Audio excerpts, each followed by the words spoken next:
Bonsoir, bon après-midi, bonjour, ça dépend de l'heure dans laquelle vous allez recevoir ceci.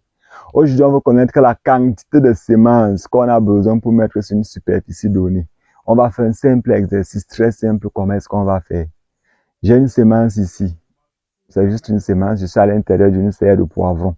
Mais la semence que j'ai ici n'a rien à voir avec le poivron.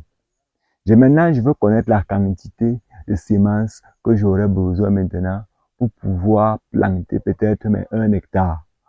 Supposons que ça c'est le maïs. Quelle serait la quantité que j'aurais besoin en condition que le taux de germination soit à 100%? Je vais prendre la balance électronique et je vais prendre une graine de maïs. Je vais donc mesurer la graine de maïs comme ceci et je vais avoir le poids que ça va me donner. Je ne vais pas conclure sur une seule graine de maïs que j'ai pris ici. Je vais devoir faire l'exercice même à 4 reprises et après je vais obtenir la moyenne maintenant du poids.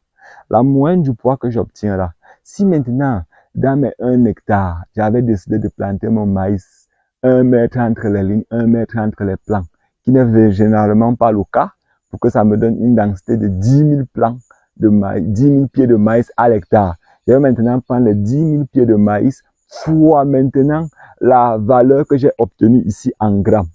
La valeur que j'ai obtenue ici en grammes, je vais donc alors diviser cela maintenant fois par 1000 pour avoir ça là en kilogrammes. C'est maintenant ça que je vais obtenir comme la quantité de semences que j'aurai besoin en condition que le taux de germination soit à 100%. Je vais donc alors maintenant ajouter, disons, 20% de la valeur que j'ai obtenue pour maintenant aller acheter ma semence au marché pour pouvoir cultiver. De façon pratique, c'est comme ça qu'on fait.